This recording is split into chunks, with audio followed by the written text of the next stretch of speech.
Liisa-Rávná. Okay. Liisa-Rávná is also an accomplished practitioner in Dwoji and teaches courses and workshops in traditional Sami arts.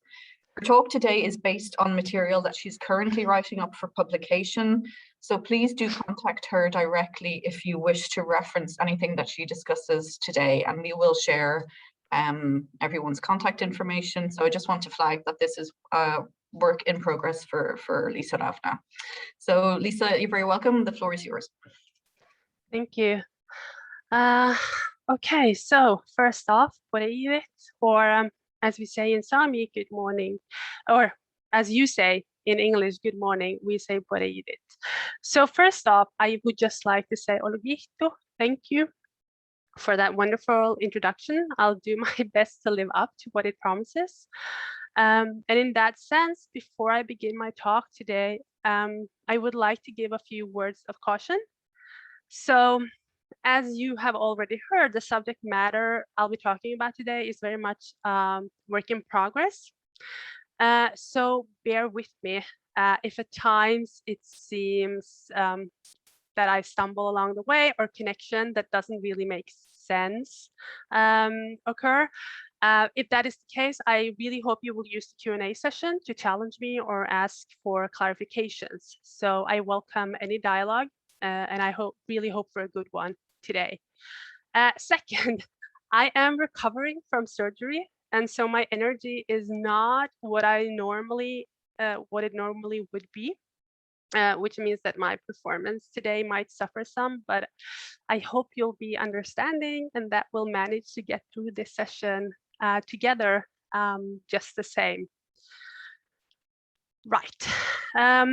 So to my third point, and perhaps in this context, the most important one. So in the introduction, I was named as, or there was an emphasis on me being Sami, a Sami Indigenous scholar.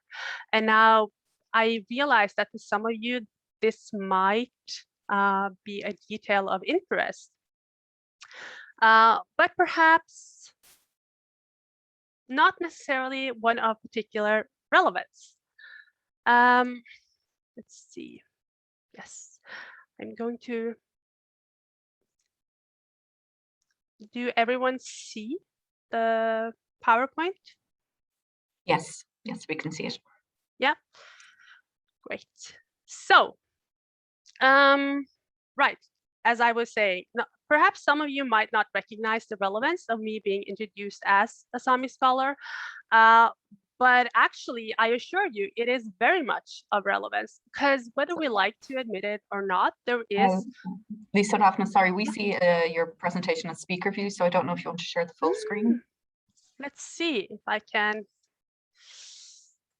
fix that. Right.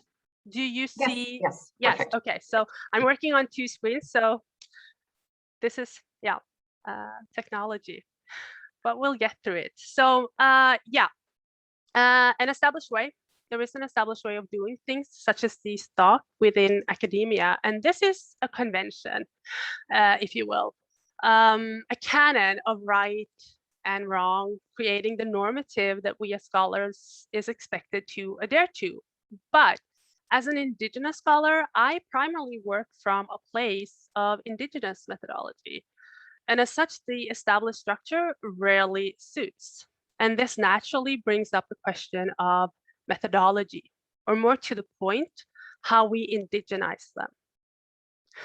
And by indigenization, I am referring to a process where both the significance and the application of Indigenous knowledge is inserted into academia, but from a place of Indigenous sovereignty and centered in Indigenous values, practices, and knowledge systems. Now, full disclaimer ahead, there are multiple ways to indigenize methodologies, so it's not as if one way is better than another. It's simply a question of context or purpose.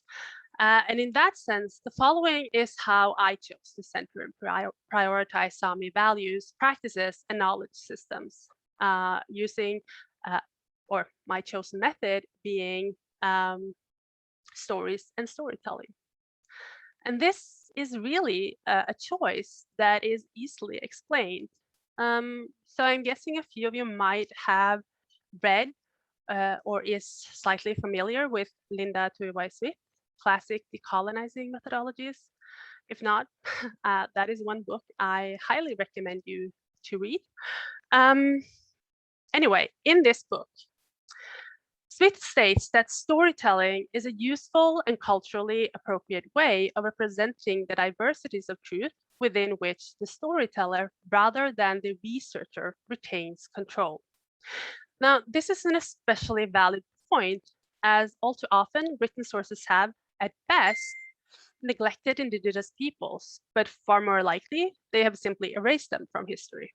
After all, rarely has it been the indigenous people themselves in charge of writing what would later on be counted as sources. That privilege has instead been granted missionaries, colonial states, and let's not forget, academics. Actually, an anecdote from the 1930s described the typical Sami family as having 5 members: the father, the mother, 2 children, and finally, the researcher. But this does not mean that sources of a Sami origin do not exist, because they do. Only they do so as stories handed down between us from one generation to the next. But as the previous talker mentioned, the etymology of the word literature is conceived of in a Western methodology, emphasized that the passing of knowledge happens in the written format. As a result, books and written works have typically been considered superior to the spoken word, and so centered on the idea of books being of a higher merit. The foundation of Western epistemology, which is also the foundation of museological practices, is very much based on the value of the written word.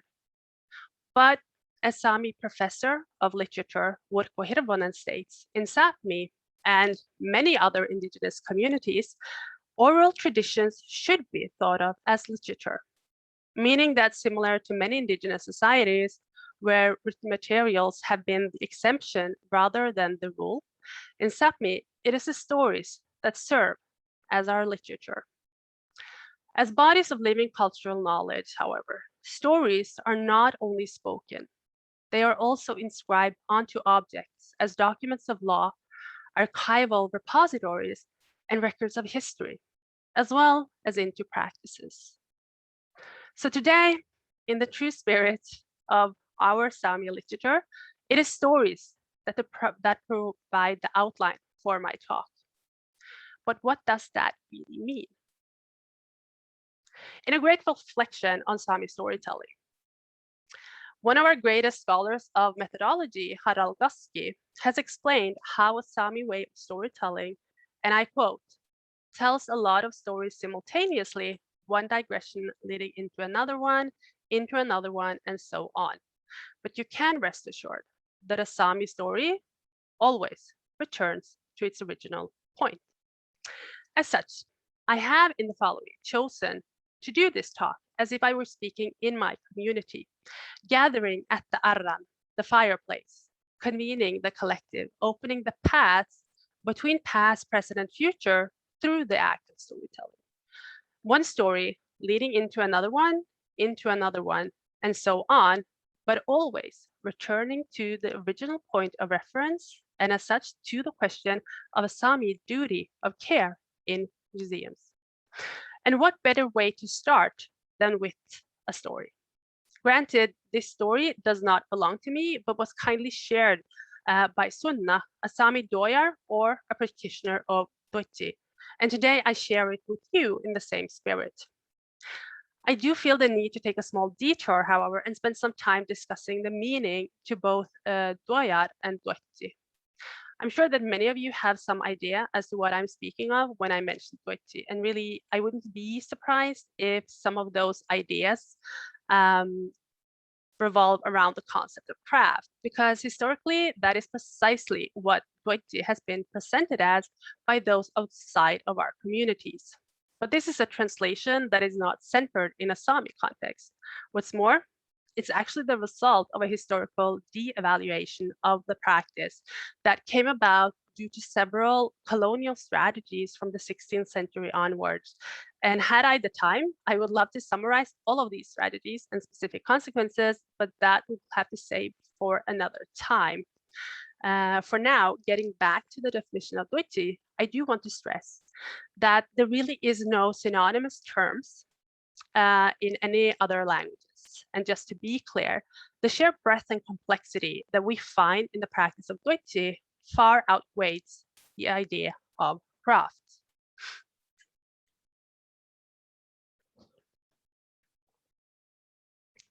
So in truth, Dwiti is Asami Epistemology, a system of knowledge that revolves around customary practice of creation, involving aesthetics, knowledges of materials, place and season, as well as a Sami holistic worldview that touch upon spirituality, ethics, and the interrelational qualities embedded in the multiple worlds of creation.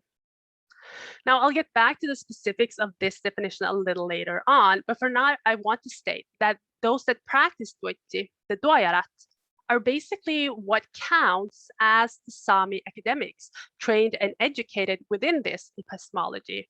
So the arbetschapits, and thus they are our keepers of knowledge. The objects of Dwiti, and on the other hand, and now I have flashbacks to Victoria's previous talk, what you might know as museum artifacts or heritage objects are really our repositories of knowledge. They form our libraries and archives, detailing our history, regulating our judicial records, and keeping our many knowledges safe. Still, most older Sami heritage objects are today found outside of our communities and in various museums worldwide. The result being that many of our libraries and archives, our repositories of knowledge, have been taken from our keeping and is now in the ownership of others. As such, our heritage objects, once entered into museum collections, in addition to carrying the onto-epistemological values of their source communities, so the Sami communities, they also end up being adapted into the object-based epistemologies of museology. And entered into Western systems of knowledge and value, object value becomes mutable, prone to change, and often subverting the values and meanings attributed to the object in their source communities.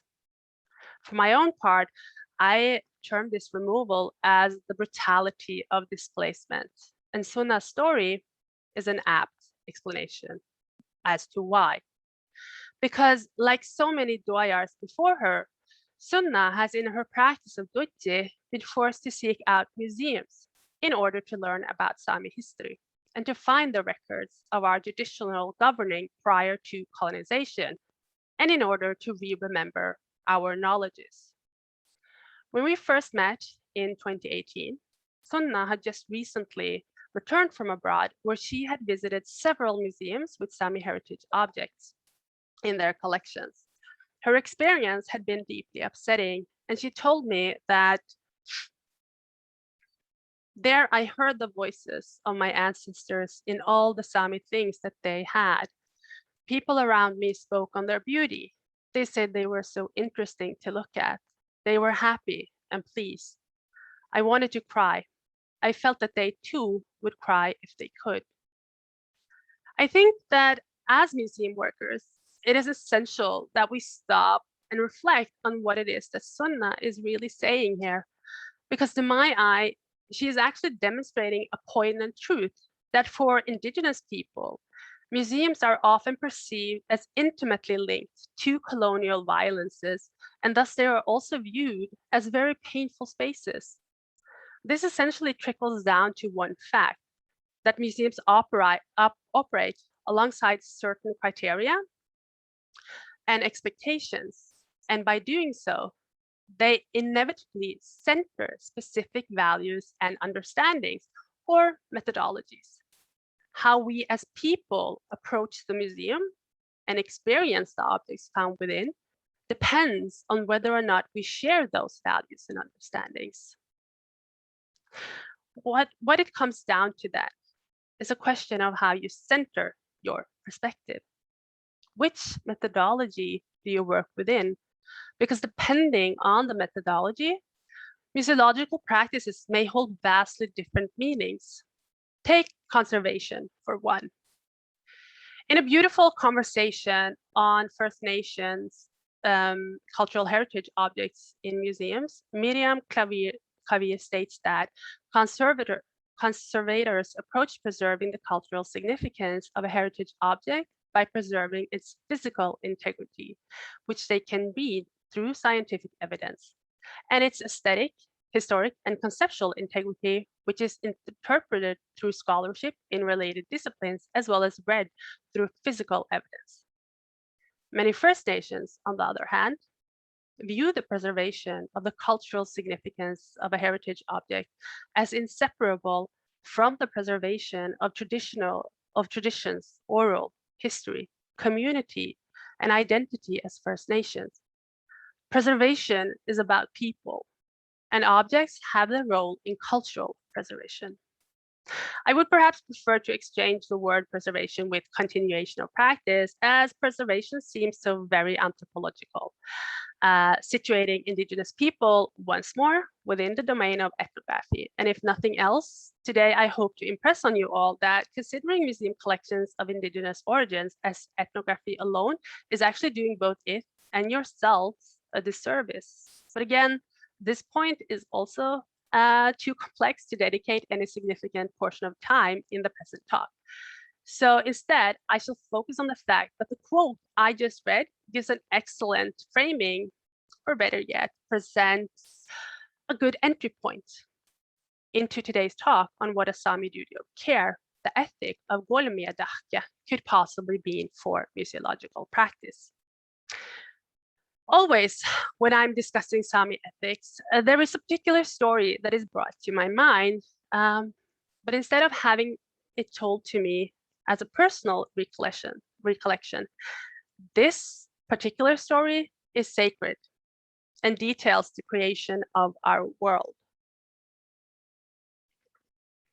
When the Creator had shaped the land and made a dwelling for the people of the sun, Jomel placed the still living heart of a reindeer doe at the center of the earth, so that the Sami, if lost or threatened, could put their ears to the ground and listen. As long as the heart continues to beat and we continue to listen to it, there is life and a future. The reason I always bring up this story is quite simple. The ability to listen in order to hear so as to honor and acknowledge all of our relations goes back to this particular story. And this makes, I think, a great way to initiate a discussion on Sami philosophy and ethics.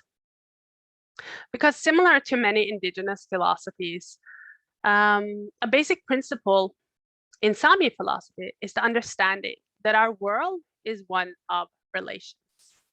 It is made up of and constituted of an infinite web of relationships that expand far beyond the humanocentric, generating ties that apply to everyone and everything, to things and objects, to land, to waters, to spirits, and to other than human beings. In this Sami world in relations, to borrow a term from the Martinique-born writer and thinker Edouard Glissant, lies the deep understanding that as beings living on Eana, the earth, we have responsibilities both to her, but also to all of our relations. This is an ethic that demands a duty of care, and we find variations of it in different Indigenous philosophies and languages across borders of time and space. In the Lakota and Dakota philosophy of Turtle Island, for instance, we find the Mitakuye Oyasin, meaning all my kin, or we are all related. In Aboriginal communities of Australia, or more to the point, the Wiradjuri, we find the Yindiyamara, meaning to give honor and take responsibility. In Sápmi, or more to the point in my mother's language, South Sámi, we find a similar reflection in the concept of Guelmiehdahke. Now, if I were to give a direct translation of the term, it would mean reflection or mirror image. But my interest in the term lies primarily in its metaphorical significance, as it takes up the meaning of reciprocity in all our relations. So basically, a duty of care, demanding that we honor and acknowledge all our relations, whether they be interpersonal between humans, to land and waters, to spirits, to other beings, or to objects and things. And I guess this is really where we find the value in the concept as it pertains to museology. Because what all these various, if similar ethics teaches us, is that we are already involved in and together with objects, with other animals, with living beings, organisms, physical forces, spiritual entities, and other humans. And that the way to a good life, socially, economically, spiritually, and in respect to health, is to care equally for all of these. And here I would like to return to Doitji and my earlier discussions of it as an epistemology, or more to the point, there are 4 elements from my definition of it as an epistemology that I would like to highlight. These are aesthetics, or doimesvuokke, pirasat, or place, land, tida, or spirituality, as well as arpetiettu, or inherited knowledge. And I'll begin with the first, aesthetics. The idea of aesthetics has often been considered as something born of the West, linked with the idea of art, and thus defined as something which indigenous cultures and practices take no part in. I mean, historically, our aesthetics have been categorized either as primitive art or ethnographic object. But really, how aesthetics is perceived in a Western tradition lack the full implications of what Sami mean when we talk about aesthetics. To exemplify this, I will share a new story. During a seminar that I curated in late 2019 on Sami aesthetics and material expressions, Lena Kappel, who is a South Sámi scholar from the Norwegian side of the border, explained that the beauty in Doitji was given to me from the time I was a child. She linked her perception of beauty to the South Sámi idea of doimesvuokke, while not at all easy to define, as a conceptualized expression. Doimesvuokke conveys that beauty is not based on outward appearances so much as it is the relation of a thing's form to its intended purpose.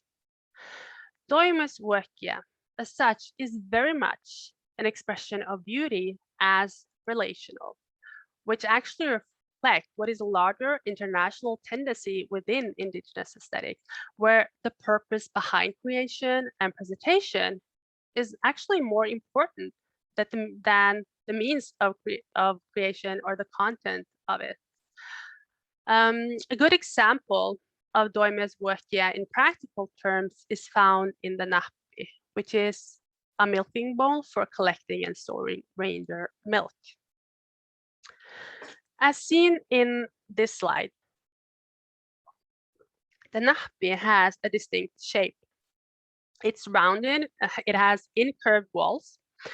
And this is, of course, because when you milk the reindeer, it is important that little is spilled, hence the concave design, because that safeguards the milk from dripping in case the reindeer moves during milking.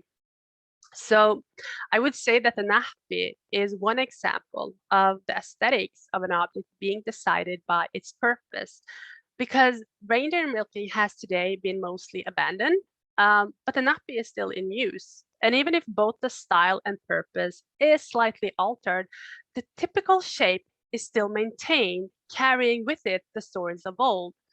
And in this way, the nahpi makes an excellent argument of doimesvuokke, and that it establishes forms of evaluation based on a historical consciousness and respect for traditions and cultural values. So This is a view on beauty that, it could be claimed, comes from our Berasat, which is my next topic of discussion.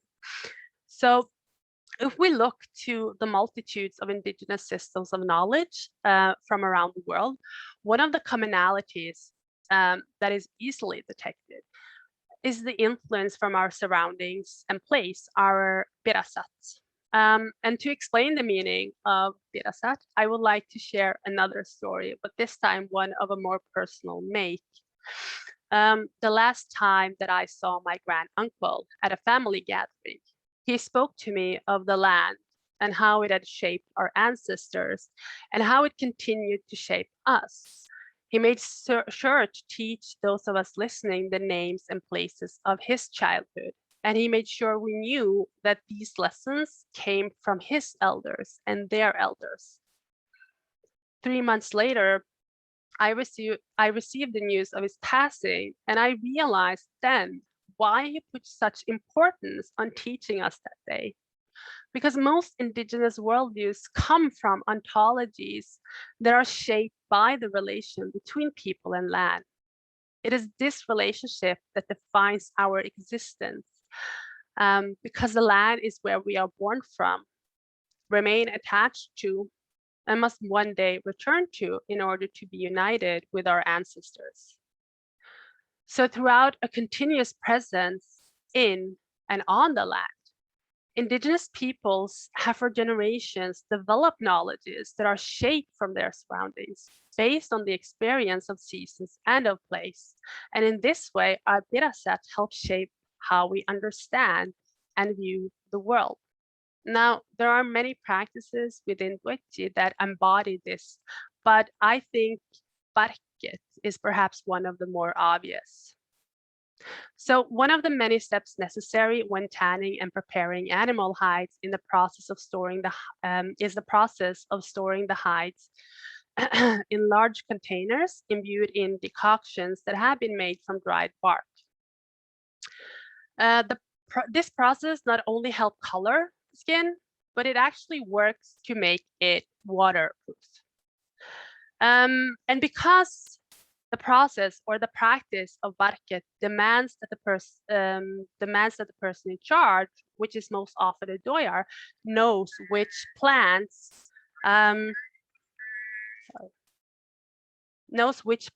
are better served to tan the skin in an aesthetically pleasing way, and what time of the year the plants should be collected.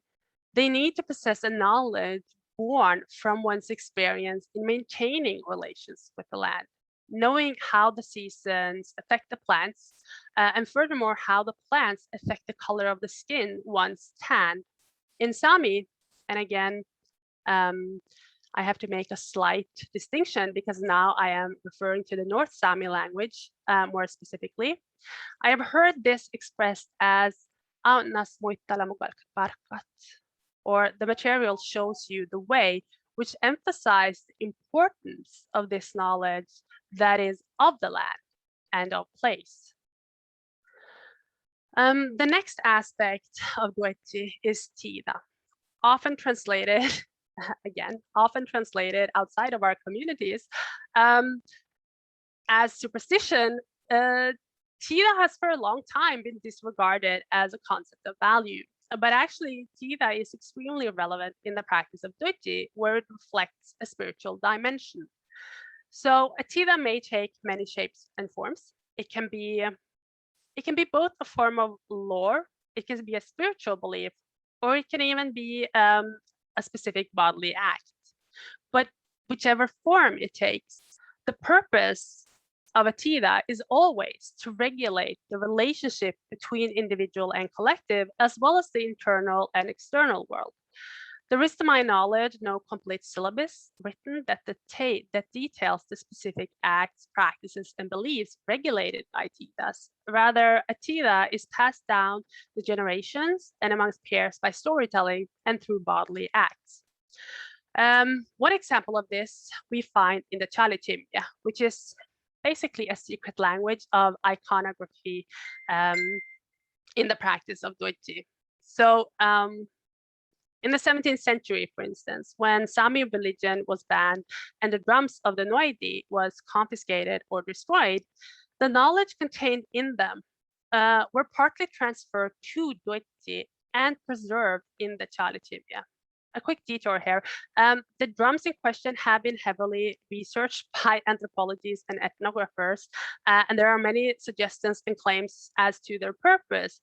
What is clear is that the drums were used as a means to come into contact with the spirit world. Its inscription was a mapping, including the multiple realities of the Sami world, both the physical reality of human presence, but also a spiritual dimension. It would not be wrong then, I think, to consider the Gaudis as a collection of scripture in a society where written sources were not commonplace. So on the Gaudis, the daughters of Matrahka, the mother goddess, appeared in groups of 3, often as simplified crosses. Similarly, in the Chalitimia, Yuksaka, Saraka, and Uksaka are present in patterns of 3 crosses. Now, these goddesses were and still are significant as they, among other tasks, protect humans in all stages of life. So what you see embroidered here in this picture thus carries the religious significance of calling upon their protection for the carrier. In relation to the Chalitimia, I also wanted to show you this image, the symbol of the Guelmiehdahke, just because I wanted to emphasize that the ethics of a duty of care is very much present also in the practice of Duchi. But anyway, the knowledge of the Chalitimia is transferred from one generation to the next, thus ensuring that Sami religious knowledge has survived to present day, despite it being banished for more than 300 years. And this brings me to the last aspect of Duchi that I will talk about today, namely arpeggietto. In Sami, we often say that the knowledge of our ancestors appears and endures in today's Duchi. So this knowledge takes part in an intergenerational exchange of wisdom and skills. Children learn the practice of Duchi by seeing and reproducing, emulating their parents, learning by seeing and then doing. The parents and other caretakers or adults teach by living, doing, and sometimes, but not often, verbally communicating their own experiences.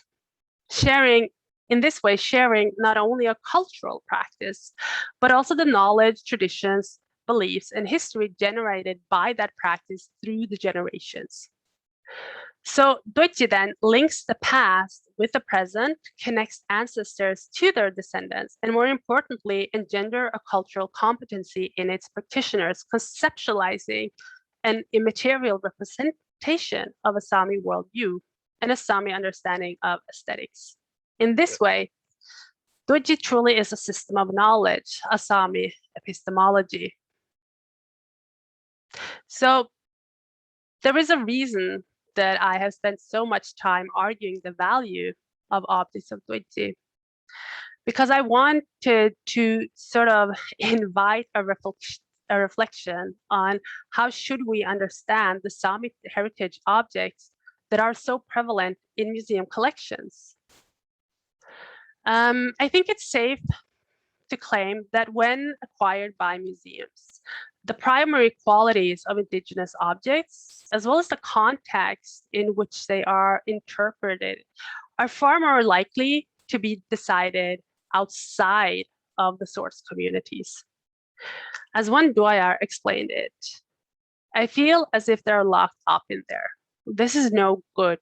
If you can't see and speak with it, then it's really not part of the culture anymore. What this Doyar, Aile, was trying to convey was not the sense that museum objects have been abandoned by their source communities, but rather that they have been dispossessed and removed from their rightful place. Now, there are a number of ways to discuss the consequences of such, But for the purpose of the present talk, the main concern that I would raise is that these objects often become signs of some elsewhere and some other time for the mainstream culture, making museums into asymmetrical spaces of appropriation where the others come to perform. Another story, again, this one is shared by Sunna, really demonstrates this. When I was there, I saw them, and they were old friends, but I could not speak to them, nor could I hold them. They were trapped in big cases of glass. They were there and I could see them, but I could not really meet them. Even if I could, I don't know if we could speak. Do they still know the languages? Do they still remember our stories? If I return briefly to my earlier point, where I insisted that objects were our repositories of knowledge, their role in societies go far beyond dead things. And in fact, one might even argue that they have a subjective will of their own. As argued by the Sami Daitar Otipieski, our objects are our living ancestors. And as our ancestors, our Elila, what does their century-long captivity in collections and museums actually mean? In Sunna's story, her focus is on how the removal of objects from their source communities, what I have termed a brutality of displacement, has disrupted, eroded, or destroyed many of the relations they held within the Sami world in relation. And I think it's important that we keep in mind this fact when we consider Sami, or any indigenous, for that matter, heritage object in museums. The connection between people and objects that is destroyed, or at least greatly disturbed by the brutality of displacement, have an important impact on how we should view care in museums. Because if we shift the perspective, if we indigenize our methodology and prioritize the Guelmiehdahke, the duty of care, what are the consequences of today's museological practice? Before I continue, it's not my intent to argue that I can deliver a perfect answer, but during my work on these issues, and especially within the space of Aite, on whose kind invitation I am here today, there is one specific museum practice that I think is essential within this framework of a duty of care, or what I would term Guelmiehdahke.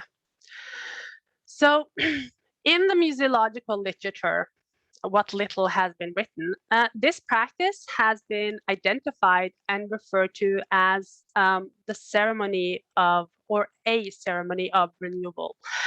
And the last of my talk today will focus on this process as observed in the museological practices at Aite. But just a little background first. The term ceremonies of renewal was initially introduced by Canadian professor of education, Cynthia M. Chambers, and Indigenous scholar and elder Narcisse Blood of the Kainai First Nation on Turtle Island, in an article discussing the relation between people and land. As they explained it, a ceremony of renewal is a way of restitution that return the interrelational balance of the world, nurtured through unimpeded access, continued exchange of knowledge, and visiting and exchanging gifts and stories. Admittedly, Blood and Chambers introduced the concept in relation to land, contending the necessity of access to sites of great ceremonial and spiritual value, as these places are storied and thus repositories of knowledge, of meanings, and of values. As I have argued already, however, objects are similarly storied, and the concept of ceremonial renewal, I think, is applicable to museum artifacts. And I also think at this point, it would be good to mention that there is actually another word for the process that is initiated as a ceremony of renewal, and that word is rematriation. I don't know how many of you have heard of this term.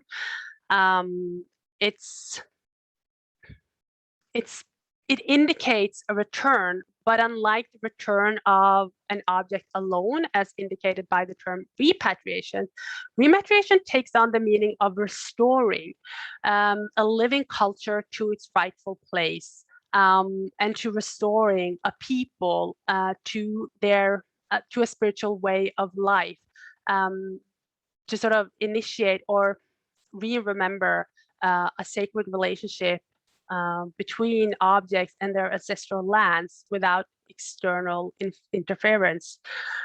So I think in many ways we could say that demateriation addresses not only the alienation between people and material culture that so often is experienced in indigenous contexts, but also the recovery of a healthy emotional relationship between source communities and the objects remanded into the custody of museums, reinserting them in the interrelational web of our world. So I realize that as I'm speaking, that this is sounding perhaps slightly abstract, but I'll try to make sense of it for you by sharing one last story from Ayla. So being a doyar of some renown, Ayla is very much familiar with Aite. You go to reclaim knowledges. I didn't realize before how much had been forgotten in our communities. We have forgotten so much. We hardly even know anymore all the knowledges forgotten in our communities. When you go there, to Aite, you can know again. Together with the objects, we remember once more. So for some context, at Aite, similar to almost every other Sami museum I've visited in the last few years, there is almost always a specific room set aside for source communities. This room should not be confused with this ritual space that is often talked about within, the concept of appropriate museology. Instead, this space at Aite, they call it Studio Magazine, is instead a room dedicated to the sensory interaction between source community and objects. So one of my earliest talks with Eva, who is also here with me today and will take part in the Q&A after, she articulated that to interact with their objects is an important aspect of the Sami culture. This room is meant to facilitate that. So what Studio Magazine is actually facilitating then, and what Ayla described in her story, is that from a Sami perspective, to simply look at things in a glass case create a feeling of alienation and of disconnect, because a Sami or indigenous understanding of objects is never truly only about the visual aspects. There is also a strong emphasis on the emotional, on the spiritual, and the social perceptions embedded in objects, or the interrelatedness of things. So the connection between people, between objects, between history, all of this is something that you find the potential to sort of reactivate within museum walls, within museum spaces. So when you connect with objects in museums in the way that Aite is facilitating, objects are actually reabsorbed into their prior social relationship through sight, yes, but also through smell, through feel, and sometimes even taste.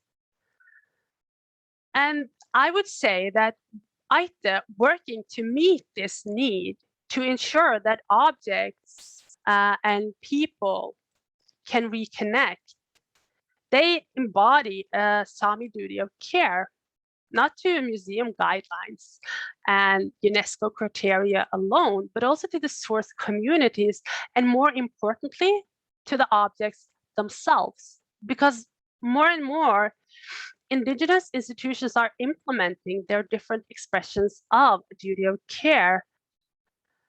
And yes, I agree. It might not conform to existing criteria of care in museological contexts, but I really think that that shouldn't be a problem, because I really think that museum practice needs to change, because at the end of the day, isn't it about how we center our practice? And I don't only mean in or out of an indigenous methodology here. At the end of the day, I think all museum workers need to ask themselves, why are we here? And if you ask me, that answer should never be for the museum. Instead, as Aita has found, the answer should be for the people and the objects. And I think that the ethics involved in a duty of care allow for that to be the case. So again, open for reflection here, but I think it is something to reflect upon. And with that being said, I just want to say, Ologihto, thank you very much for your time. And I'm looking forward to what I hope will be an interesting discussion after. Thank you. Thank you so much, Liisa-Rávná. That was fantastic and very, very, really an awful lot to think about. Just before we start the Q&A, and I know Liisa-Rávná mentioned this, but we do have two colleagues from Aita Museum who are joining us as well. So that is Eva Ahlstrom, who is a conservator, and Suna Kulyok, who is a curator. So I think they will be happy to join in this conversation. So please, if anyone has any questions or reflections, or please feel free to raise your hand or to, oh, Victoria, yes, please go ahead. If you unmute yourself. There you go. Thank you so much. I loved this presentation. I think it brought so much memories from my time spent in Tromsø, and yeah, it's very touching. But also this presentation, I found it very similar to the experiences of the Guelmiehdahke workshop, and some of the things, the words that you used, maybe I didn't use them, but I found them that they were very appropriate, and maybe they do explain the experiences of the Guelmiehdahke workshop. I just want to mention some of the things you mentioned, like, asking, like, do they still know the languages, the objects? Maybe I never heard such a question, but from seeing how they interacted with the objects from Sweden, you could feel that there were questions. And also the exchange of gifts and stories. When the community was interacting, it was like they were exchanging these stories, and these stories were like gifts to each other. And when you talked about if we cannot see and speak with it, that is the object, then it's really not part of the culture. I think we got that very clearly, that what you have in the museum is yours, because I think they can't speak with it, they can't touch it, so yeah, it's not part of that. So I saw lots of similarities in your presentation, and I saw also the connections, the emotional connection to the objects, the connection between the community, the people themselves, and the importance of the shared history and the shared experience. And people that talk about repatriation of objects, if they understand this emotional attachment, I think they would quickly repatriate these objects, because the feeling is so profound. It's like really catching somebody up and taking away a part of their body. But you need to be in touch with the community for you to feel this and feel the urgency. But at the end, I want to ask, from your experience, what measures have you taken on the intellectual property rights? Because for us, for the project, that's something we want to learn and see how we can go about that. Thank you. Yes, so okay. Actually, when it comes to the issue of copyright, I'm very much, I'm not really comfortable with copyright as such, because what we have to keep in mind is that the traditions, the knowledges that we find, say in Dwechi, they're really a collective property. So it belongs to all of the Sami communities. But I think, you know, this goes also to this diverge between what is in essence an indigenous methodology and a Western methodology, in that in an indigenous context, we don't really believe in knowledge being something that is individual. So it can't belong to an individual alone, and it never is produced by an individual alone. For me, for instance, when I've been doing a lot of my work, I've been collaborating with 50 people, like talking with them on a general basis. And the knowledge that I then produce and publish is actually something that belongs to all of us, if that makes sense. And I believe the idea of copyright works in a similar manner. Now, does this mean that I don't support protection of indigenous cultural property rights? Not at all. I'm just very much not comfortable with the fact that to protect ourselves, we need to willingly enter into colonial structures. And I think this is, you know, this is problematic for me, because the way that the world is built, the structures that we live within, they are in essence colonial, meaning that they will always prioritize other methodologies, other epistemologies, other ontologies. And many times the methodologies, ontologies, and epistemologies that we come to the table with, they're just not recognized. I mean, at best, they're marginalized, but at worst, they're actually silenced. And so this is my problem with copyright. But I do know that at the moment there has been a lot of work done in order to get a collective copyright. And I think perhaps that would be one solution. But, you know, these are things that we need to discuss again and again and again. So, yeah. Thank you, Victoria. So we have a question. Karin Vestfeld wanted to ask a question or a comment. Sami drum, yeah. Yes, first of all, thank you so much, Liisa-Rávná. As an educator, I could really relate to this storytelling aspect. And I worked for such a long time, and what I tell about objects and in our different exhibitions, it comes so much from actual meetings with people from different nations and communities, indigenous groups, etc., in this personal communication. And I think about this idea about ethnographic museums as a space for meet other ways of thinking more than collections and so on.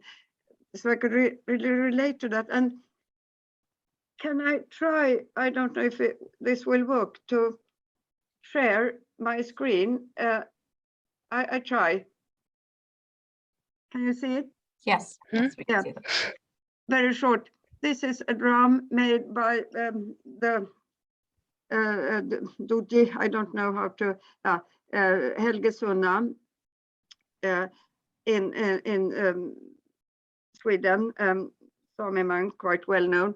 And we bought this from him in 1999, or actually we asked him to make a drum for an exhibition called The Creative Man, Skapande Människan. And he said, well, I can do that, but then I decide the design. Okay, of course. And as you can see the goddesses and gods and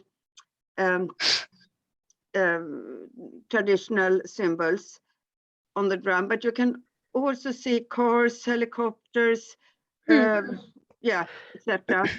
And it was a discussion here in the museum that some people thought this is not a good example of a Sami drum. It's too modern. He should have made a copy of an old.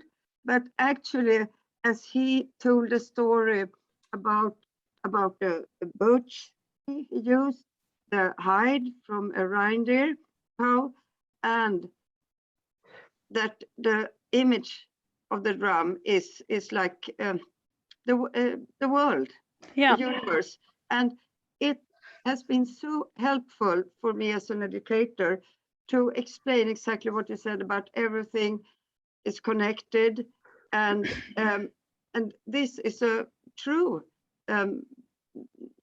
image of Helge Sunna's Sami world. So I feel very inspired by your speech and how we can use those personal relations and storytelling. I actually think that storytelling is one of the ways that we can reactivate objects, because the thing is, as you were yourself just talking about how someone felt that this is not an authentic Sami drum because it doesn't conform to this idea of what authentic Sami culture is. But you know, the idea of an authentic Sami culture has been manufactured by museums. So it's the museums that have created what the world at large perceives to be the Sami culture. And we are, within our communities, we are constantly, it is a constant demand that we uphold to that image to be acknowledged or recognized as true Sami. You don't know how many times people outside of Sami communities have told me, but you're not really a Sami because I don't live, you know, in a lavvo, I don't have reindeer. And I mean, this is something, when we're talking about a duty of care, this is something where I think the museums have an immense responsibility, because the power that lies in the hands of museum workers to actually create narrations, to create history, that should never be taken for granted. And that, I think, demands some reflection on our part, because if we really think about it, we are extremely privileged because we have these possibilities. But that also means that we have a responsibility. This is what a duty of care is all about. We have a responsibility then to not use our privilege to continue to deprive others of their privilege.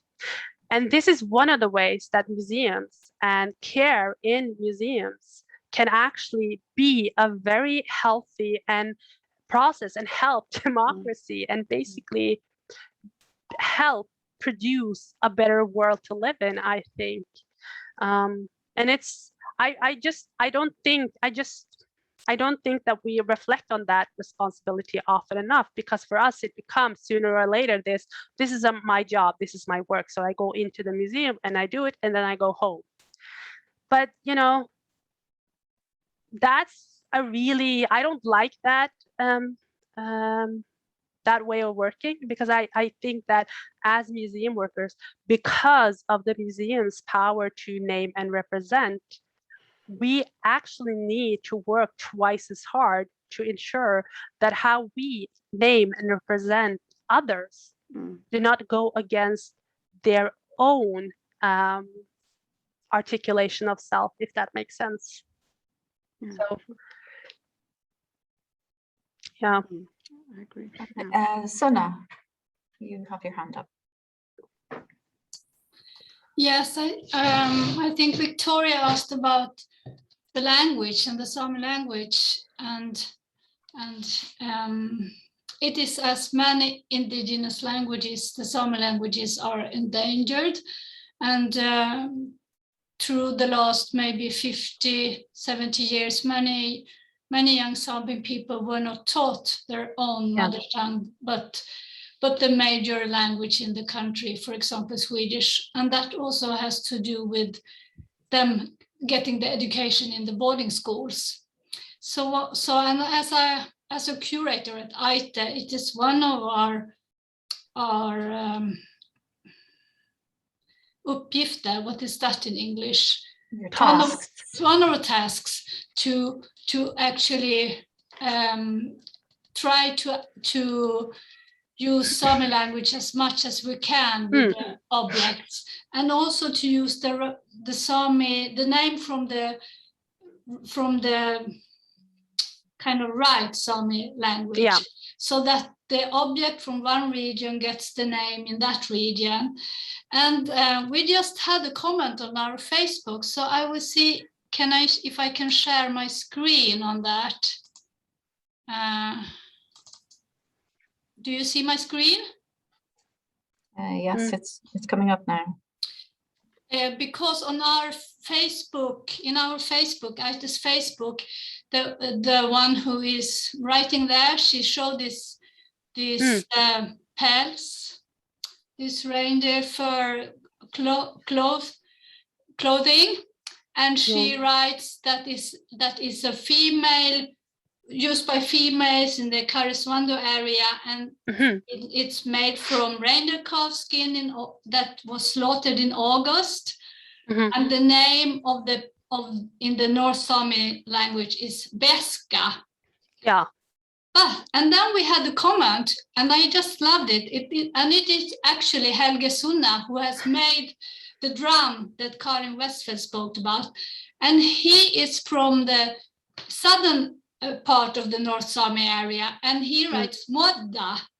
The name is Modda, and so the answer is from Aite Museum then that yes, of course, Helge, that is that you can also say.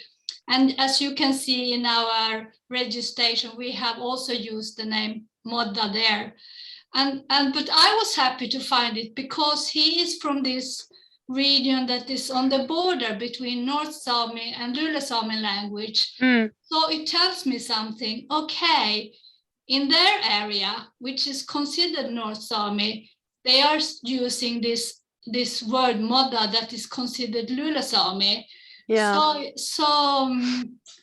So I mean, in every way that the Sami person can kind of, how do you say, react and connect to the objects that we have in our museum and do it easily, that is a really big value. Yeah. So I will stop sharing my screen. How I can do that. Yeah, but I think this is a really important point, and this is also why I constantly use Sami terminology in my own work. And luckily I can use 2 Sami languages because my father and my mother had different Sami languages, which makes it a bit of a mix sometimes. But I really think so. And again, going back to Dodje, and Dodje is, intimately connected with museums because there are so many of the heritage objects in museums are actually objects of Dodje. And what I see happening a lot, especially, for the last 10 years or so, I see a lot of people reclaiming their identity. And for many, to start with the language is really difficult. So they start with Dodje. And from that, Dodje actually helps them to take back the language. And that's something that is really, really important, to connect all of these aspects that we have. So we have Dodje, we have language, and like to connect them in a way that you do, for instance, at Aite, because it really helps people that are struggling in their own identity. And of course, we know that processes of assimilation has been equally harsh on all sides of borders, despite the different namings to them. So we have so many that, have forgotten so much. And this was actually something that Ayla in her story was talking about, that, we don't even know how much we've forgotten. And see, this is one of the things that, like, I'm a great supporter of repatriation in the fact that returning objects to source communities, because I really think that by doing that, you help reactivate culture within source communities. And that's really important. Because it's something about, we don't always know what kind of knowledge is forgotten. I mean, the example with the Bjeska was really excellent in that notion, because suddenly, well, oh, so they use the same term. They use modda in the southern North Sámi areas. That's really interesting. But how do we know that if the objects are disconnected from the people? Do you know what I mean? So it's really important that we work to reforge these connections, I think. Yeah. Thanks, Liisa-Rávná. Claudia, did you have a question? Yeah, thank you very much for these very interesting talks. And I have a little bit the feeling that it's like a call for museum people to go a little bit back to earth. As Victoria mentioned, that technology is so important to understand how an object is made and created. And we are talking always on a very theoretical base about objects. And when I look at my museum, most of our curators never did real field work. Yeah, so we are used to talk about and to work with objects only in this museum space. And so I think that sometimes we cannot really understand what they are in their original context because we have never been there. Yeah. And of course, some museums workers are also doing field work and they are visiting the communities. But for example, when you also mentioned the connection to the land, I just started to understand the objects from Tierra del Fuego, from Fireland in my collection after I've been there. And I saw the landscape, I saw the plants. And so I think it's very important that Indigenous people are working in museums, but I also think that we should go more outside because then we can learn more about the people and we can feel, I think, better connected. And another question which came up to me is the conservators always want to keep objects for the next 1,000 years, yeah, for a lot of generations. And sometimes I think maybe we should also allow them to fade a little bit because we don't put them behind glasses, yeah, and to bring them a little bit back in time. Because I have the feeling that the objects in the museums are not alienated from their people and their space, but also from time because they are frozen. Yeah. And maybe we should give them back to time so they can vanish a little bit or they fade, but they are active. Yeah? And that this maybe also make more sense in the future because in the future there will be other objects we may put in museums or not. Yeah, so just some thoughts. No, but I think that's a really good insight because I don't know if you've ever considered it, but museum objects, as you say, frozen in time, and sometimes an object when it's made, it's meant to age because when it ages, that's when it becomes most beautiful. That's when its boagas, its beauty really comes to the forefront. But because we freeze it and we desperately try to conserve it in that, in that one expression, we never get to see that beauty unfolding. And I think that's really sad. I think that, then not only are we depriving ourselves, but we're actually depriving the objects. Because I very much follow the Sami philosophy in where I think that everything has a subjective will and that, whatever decision I make in my life will have an impact on everyone I'm related to or holds relations to. In the same way, objects impact on our life. And I think the best example is if you look at objects as, as ancestors or as libraries or as archives, and what they can teach you if only you sort of expand your interaction with them. Or even if you look at how it develops, what can it teach you on how plants, the plants that have been used in their manufacture, how do those change with time? How do they develop? What kind of, what can we see? What could we see of knowledge.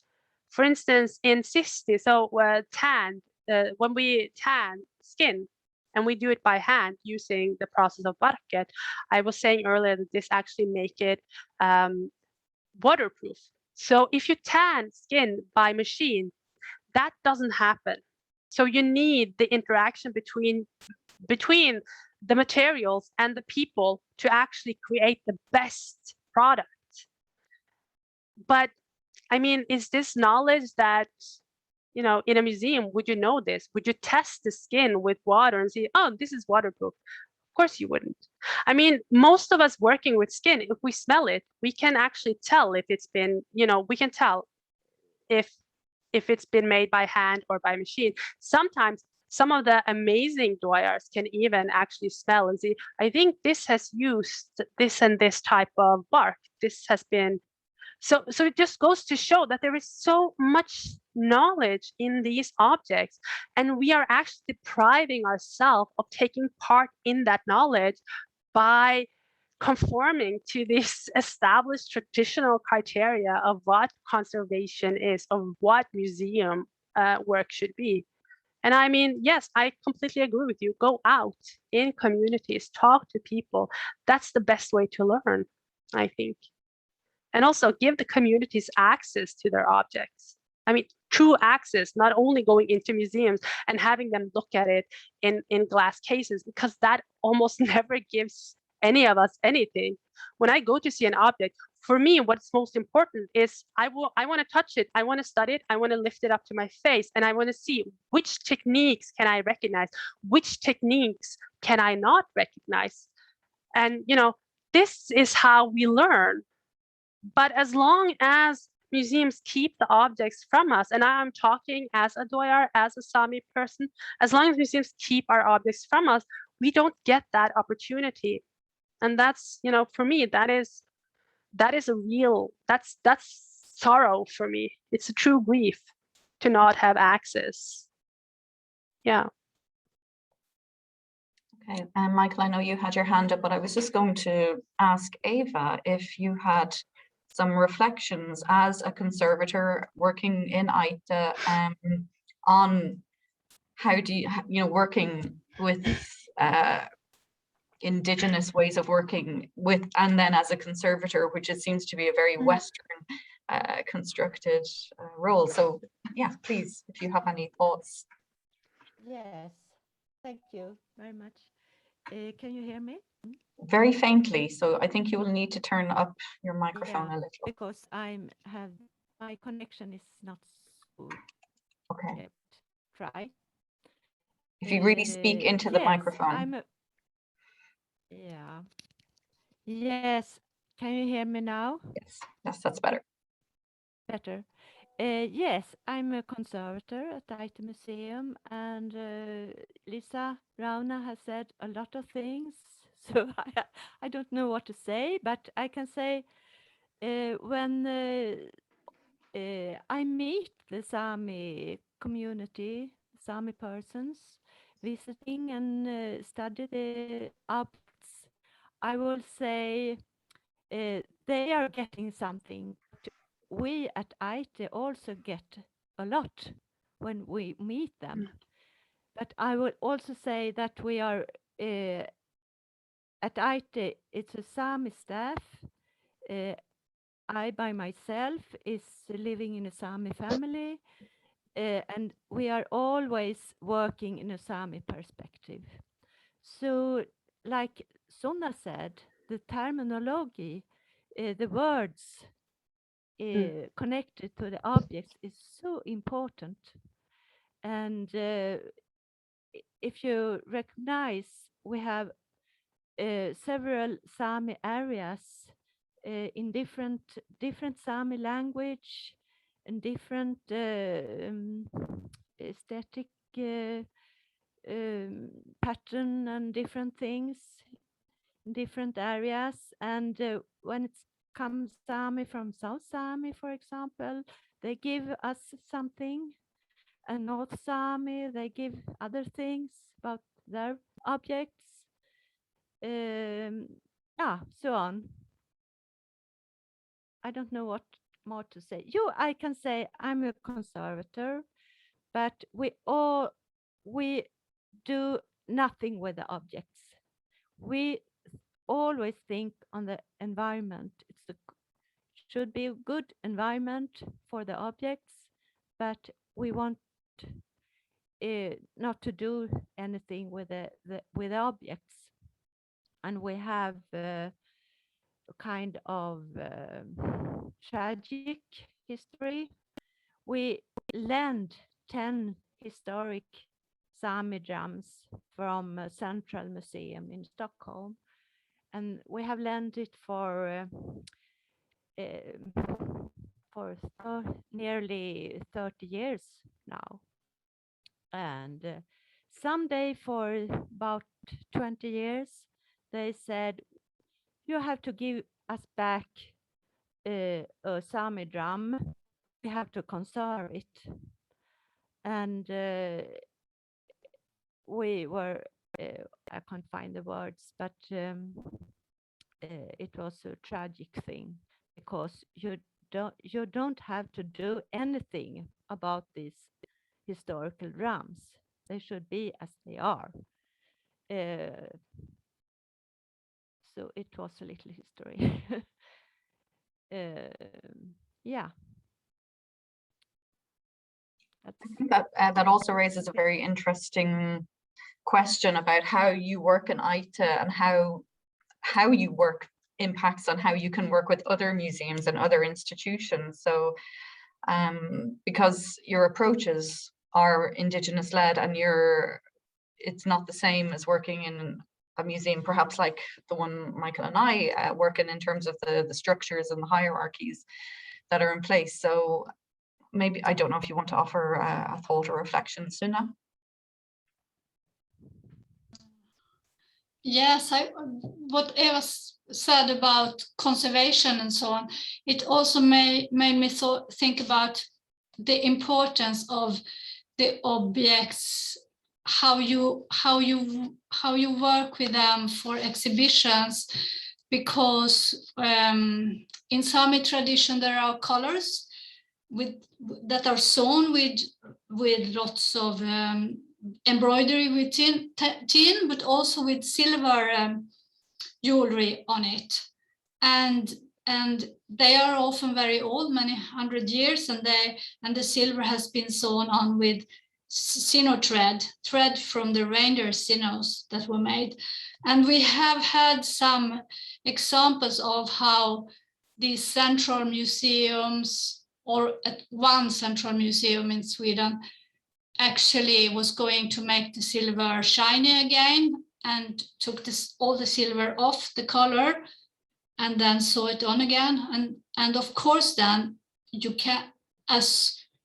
cannot no longer see the history, because the sino thread is taken away and there is another thread that is put on instead. So that also is you have to think what you do with the objects, because you lose part of the history if you do too much to them. That is what I wanted to say. Thank you. Did anyone have any other questions? Or there was a comment from Ralph in the chat that, oh, where is it now? That there's a big problem can be if the majority in the museum is against restitution or repatriation, and that's what can we do if there is not a support from the leadership? And it's usually the argument is that it's a political decision and politicians should decide. So I think that's in relation to restitution or repatriation. So I don't know, Liisa-Rávná, if you want to think about that. Yeah. Well, I think first and foremost, we have to acknowledge that when it comes to repatriation, one of the main concerns here is ownership. Who should own objects? Who should own the material culture? And, you know, when we look to former colonies, when we look to indigenous communities, almost always the objects are collected in a questionably manner. like morally questionable manner. So there aren't that many cases where people have actually said, no, this object, I give it up to you. I give it over to your ownership. And I think this is something we have to keep in mind, because when you own the material culture, you also own the right to present that culture. So this is one of the big issues when we talk. I mean, repatriation is an immensely complex thing. And I don't think that anyone holds all the answers. My main, I would mainly think that, it's not, so the thing isn't that we want to empty out Western museums. That's not what we're talking about. What we want is to have a deciding say in how our culture is presented and in how our culture is preserved or governed. And I don't think that's too much to ask. I guess it's very difficult for people that come from a privileged Western society to understand how that feels. But when you're a person that, you see objects from your family in museum, and you know that no one in your family signed away these objects, but they were taken because they were interesting, because collectors wanted them for their own, because museum wanted to, needed to represent or show the exotic cultures of the world. So very complex issues, but I think first and foremost, it would be very easy to just, if you have the majority against you, to say, okay, you know what, I'm just going to give up. I'm not going to do that. What would be more helpful, however, is to say, okay, so the majority of people in this museum space is against me. So how can I work? Who can I, where can I find accomplices, allies in this process? Because it's very easy, because it doesn't really, most museum workers, it doesn't really impact on them personally that indigenous communities do not have access to their material culture. So, how much should you engage in the question? I don't know. I think morally, you should absolutely 100% engage.